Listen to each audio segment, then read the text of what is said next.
Hello, my name's Bruce, And I'm Ben. and welcome to this week's My Web Academy class, which is Design and Layout Basics. And when we say basics, boy do we mean basics. We're going to start off with a little opening caveat for this week's class. Web design is a skill, and most web designers who have been doing it for years don't know everything. There are so many elements to consider. There's graphic design, there's usability, there's using search engine friendly code, being standards compliant. Browser compatibility in itself is a nightmare, although at least with the advent of HTML5 that looks like that might be a thing of the past, because finally there is a rendering set of standards. And frankly, you know, if the experts don't always get it right, then the chances for a novice are not fantastic. And that list is far from exhaustive. Yeah. Go on and on. A lot of this is to do with visitor expectation. Well, we'll just quantify this a little bit before we carry on. Visitors have an expectation of what your website's going to look like. They have sort of like a mental picture of it before they click on your link in Google or type in your address. And essentially, if you don't match that expectation, they will simply go away. There was some research done by the Human Oriented Technology Lab of Carleton University, Ottawa, Canada. And there's a link actually to a summary of this research on the page in the copy below.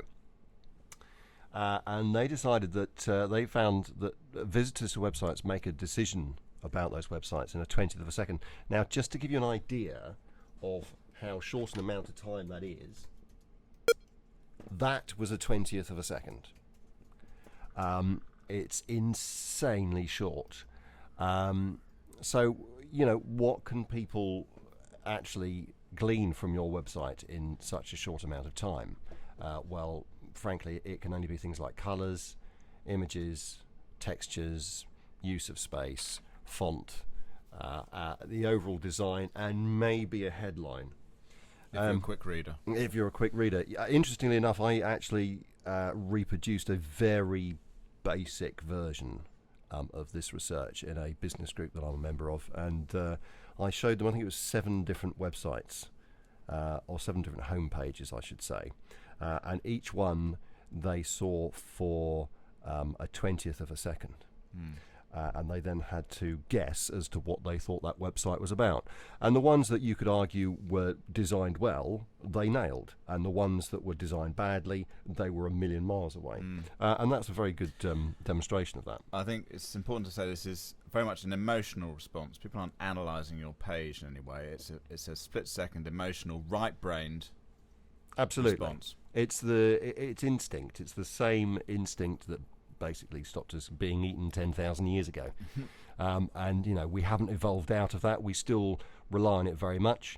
And we apply it to all sorts of things, including first impressions when we meet people. The same is true of websites. You know, websites have a first impression. Get it wrong. And, you know, you pay the price. So visitors will conclude from this information that they glean in this incredibly short amount of time whether you match their expectations, or whether they trust you. And again, if you get it wrong, anything you put in your copy, it's shown by research, is unlikely to change their minds. There's an example I often give that if you're looking for an accountant, for example, and you type in accountant into Google and you click on the first link and the website looks like a fast food chain, if it's lit up like McDonald's, doesn't matter what it says, you're going to click the back button because it doesn't match your expectations. When you're typing accountant into Google, you have a certain a preset expectation of what you're going to find at the other end. And it's also true if you're looking for a fast food restaurant, then when you click on if you click on the link and it turns out to look like an accountant's, you're going to be equally unimpressed. Absolutely. Some other thoughts on good design. According to the UK Design Council, the 80% of companies who employ good design do not have to resort to competing on price. Hooray. So, yeah, which is, as business owners, where we all want to be, really. Nobody really wants to compete on price. Because if you're competing on price, you're basically shaving your margins. Who was that who said that? That sounds a bit rude, doesn't it? Shaving your margins. That was the UK Design Council. Okay. And also user testing shows that visitors will forego security checks if they are presented with a nicely designed website, unbelievable as it is, they will forget to check for the little padlock to see if it's a secure page when they put their credit card details in, things like that. Nutters, I know, but I've done it. You're a nutter then. Yeah, thanks. So what are we saying? Well, funnily enough, we recommend employing a professional. No, really. However, if you insist on blundering on, here are our top tips. There are some conventions. The internet has been around now for 15 or more years in a guise that we're all familiar with, and during that time certain conventions have evolved, and again this falls into expectation. So visitors to your website expect to see a header at the top of the page. They expect to see navigation, the links that they click to get from page to page, and they expect those to be towards the top, either across underneath the header or going down the left-hand side from the header. They expect them to remain in the same place as they move around the website. They then expect to see content, which is a very wide sweeping generalization of what's on the page, I appreciate, and they then expect to see a footer. Mess with this at your peril. And if you deviate too far from that convention, people will just go, I can't be bothered to use this website. I did see a fantastic example of that recently, and I've been racking my brain since I've been writing this week's class to try and remember where it was, and unfortunately I can't, but it was just horrendous, and to the point where I even sort of called you over to have a look at it. Then I vomited. But there was thank you. There was I did find this. This is the homepage. This is the complete homepage. This is not the page downloading. And It's a bit busy, isn't it? yeah.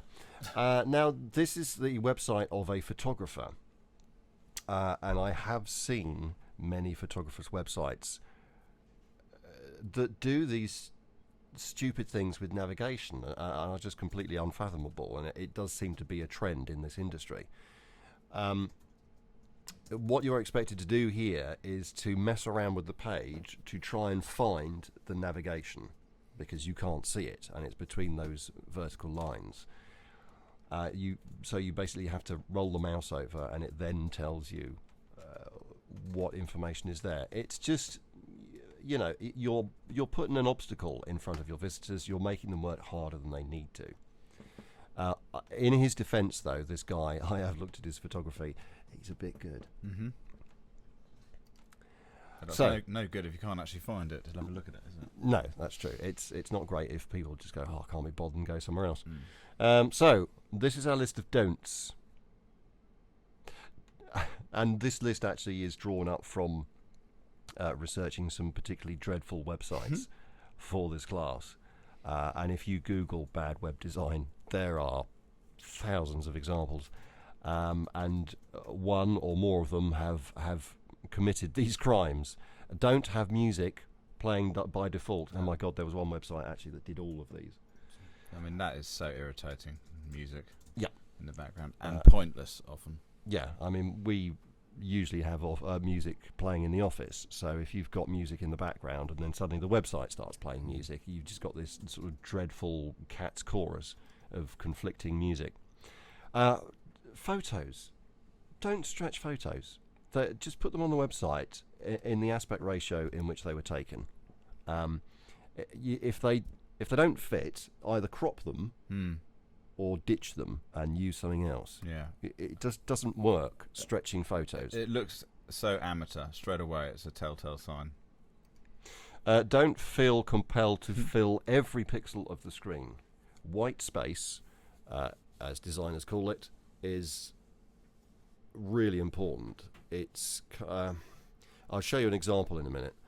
But white space is quite soothing to the eye. And if you think of websites with the likes of Apple, for I example, was just going to give that example. loads of white space, and it looks really sophisticated. People seem to think, the uninitiated web designer seems to think that white space is to be avoided, and it's a shown of design weakness. Quite the contrary. You actually have to be quite brave to compose your pages mostly of white space. And it is difficult because especially if you've got a lot to say and you've got a lot of different things you want to actually include, you have to be very, very disciplined. But the thing is, by using it, it actually makes it easier to draw attention to the elements on the page that you want people to notice. Yeah, and that's about deciding which elements you do want people to notice. I mean, there is actually, if you go and have a look at sitetuners.com, they are the people responsible for the Attention Wizard software that I mentioned in a previous class. Actually, it's the attentionwizard.com website. There's very little on it, and they really deliberately they've trimmed down a huge amount of content on that website so that your attention is firmly planted where they want it. Yeah, or think the Google homepage. Yeah, It's just got a big search box and a button. That's quite minimalist, really, isn't it? It is, yeah. Anyway, I think we've made that point. Don't use introductory animations. They are so 1990s, let alone the 21st century or last decade. I think is what I'm actually trying to say.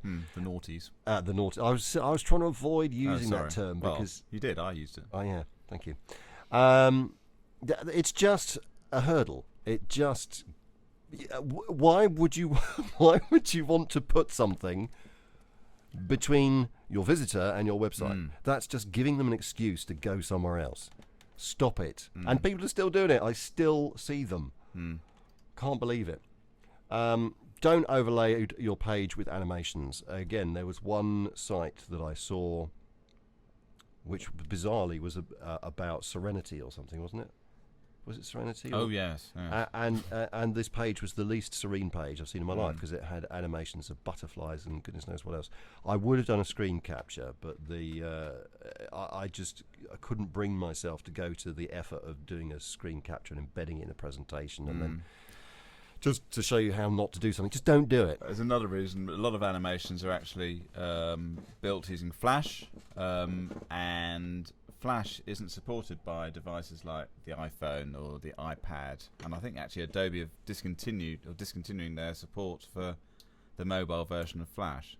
So people won't be able to see these animations on devices which are becoming more and more prevalent. Yeah, they're getting used more and more. That every year the percentages go up. Also, another thing that was interesting on this website is that it did actually say at the top of the page something along the lines of "Please wait for all the images to download." Look, if you've got to put on the page, "Please wait for the images to download," there are too many images.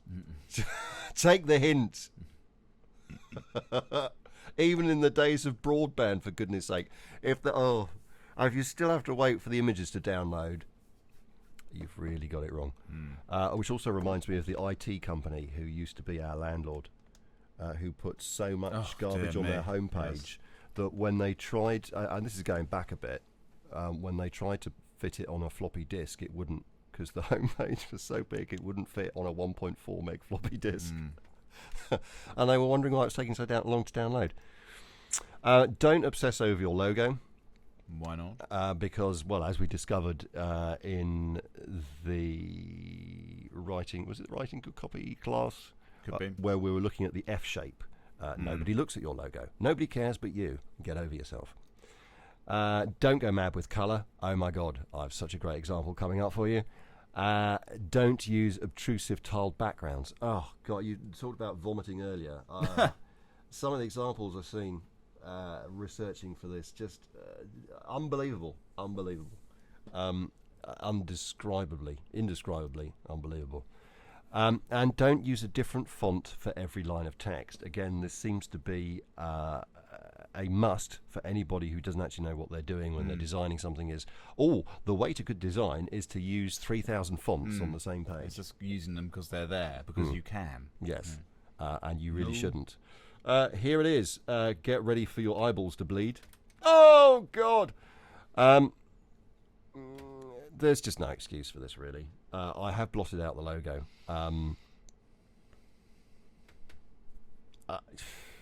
Where do you begin? Well, what do they sell?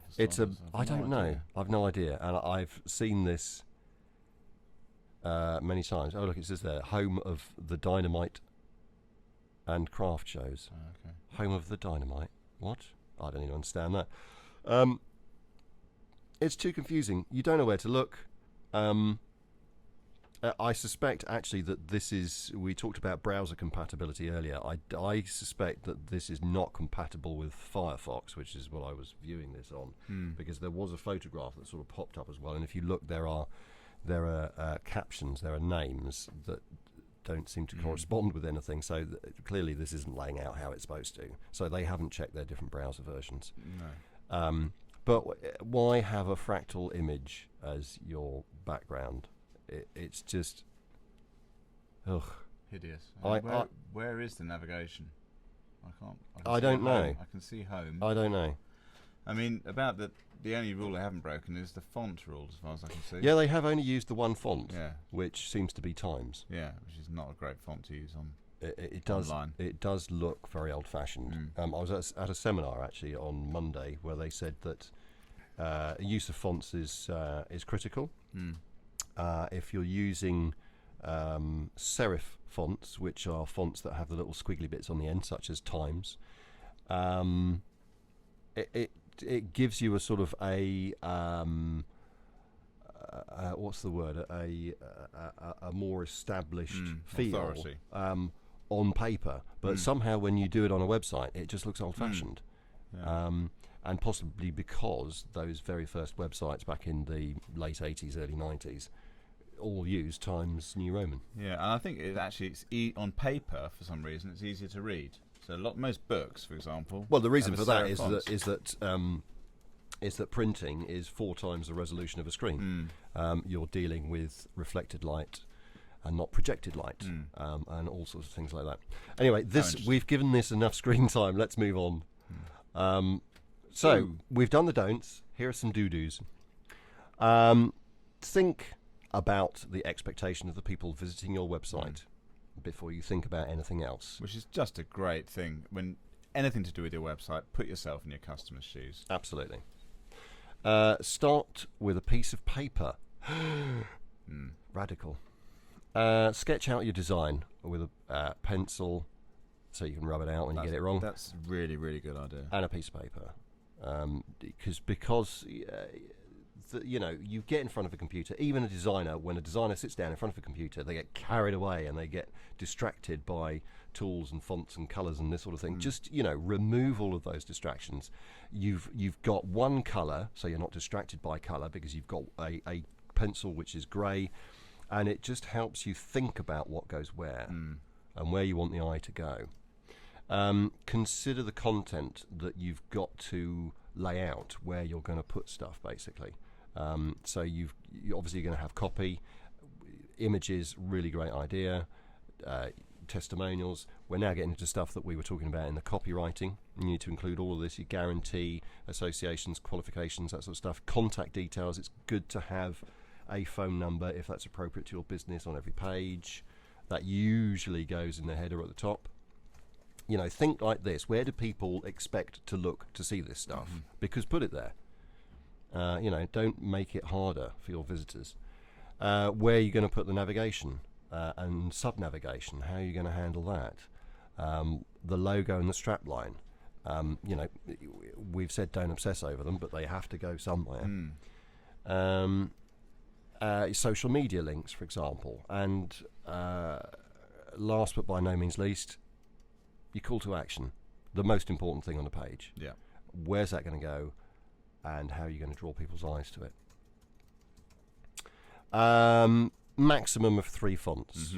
We had a discussion and we decided that you could use 1 font for headings, 1 font for your body copy, and possibly a 3rd font for special use, call outs, call to action, where you want to place emphasis, basically. Testimonials, even that sort of thing. Absolutely. Work out your placement on your piece of paper. Decide prominence, what needs to be more prominent than the next element. And not everything can be prominent. No, that's the great mistake. That I've sat in meetings with clients where they've said, well, that doesn't stand out very well, and you say, well, yeah, but we want this has got to stand out, and that's got to stand out, and that definitely has to stand. You can't make everything stand out by definition. That's not possible. It's got to be contrast. So give up. Again, call to action should really have, we mentioned that a lot, don't the we? greatest prominence. Well, I wonder why that would be. Here are some websites: cssdrive.com, unmatchedstyle.com, are basically just collections of good design, and you can use those as inspiration. But I've got to be honest, they're going to be beyond the ability of the novice designer, most of them. Sorry. So consider using templates. And as we saw with the previous example, use colours with care. Now, Adobe have a great tool, which you can find at cooler.adobe.com, and that will help you choose colours that complement one another or go together well. And I recommend, actually, when you initially do your design, to do it in grayscale first of all, because if you can get the layout right in grayscale, then when you add colour to it, it's only going to improve it. Yeah, it's like putting the cherry on the cake. Links for all 3 of those are in the page below. Excellent. And use quality images. But again, that's another My Web Academy class, which will be coming up soon. Do consider the fold. What is the fold, Benjamin? Is it something that happens in middle age? I wouldn't know about that. Liar. The fold it comes from the newspaper. If you imagine a broadsheet newspaper folded in half, all the important content goes above the fold. The main headline, the big picture, and any subsidiary information, the smaller stories, go beneath the fold. And the same is applicable to a web page. So beneath the fold is where the web page goes off the bottom of the screen on most browsers. Now, keep in mind that not everyone has the same screen, and we have very large screens in here because we're designing lots of websites. But the target audience would probably have a monitor or screen which is much, much smaller. You need to get the most important content, and again, this comes down to deciding what you want to be most prominent. Call to action, we'll say it again. That needs to go above the fold, so it's on the screen when someone lands on your website for the first time. Now, you can get statistics on screen sizes from... Where can you get that data from? I've forgotten. There's a few. We'll put a link on the page. We'll put a link on the page. But yeah, essentially you can look up and see what those sizes are. And in actual fact, if you've got Google Analytics will tell you what size screens your visitors have. And actually, that's more important. So your visitors, doesn't matter what the general stats are for browser versions or for screen sizes. You want to know what your visitors have, so you can design your website around your customer.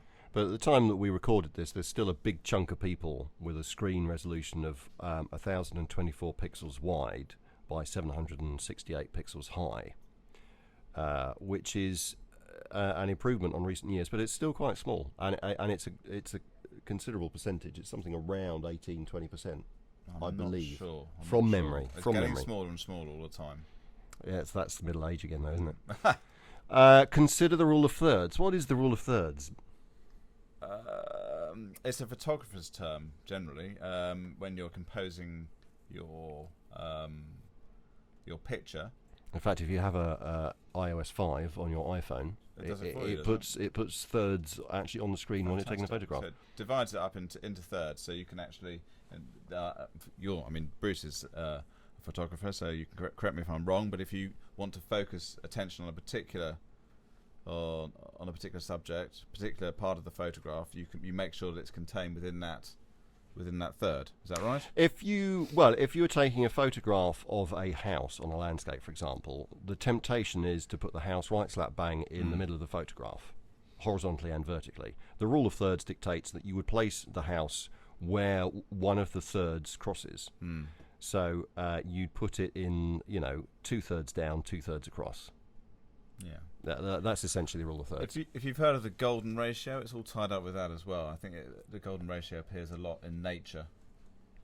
And if you design using those sort of principles, your page will look appealing to most people. So think about layout as well. Most websites use either a single column or 2-column or 3-column layout. Decide which is most appropriate for your content and go with it. Of course, if you have a Weblaunch site, you don't have to concern yourself with design, because those lovely people at Weblaunch, that's us, do all that for you. So for your monthly payment, the web design is all taken care of.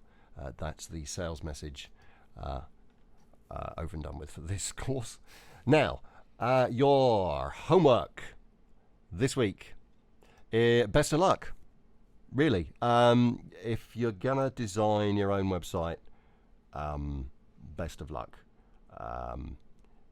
because you're gonna need it.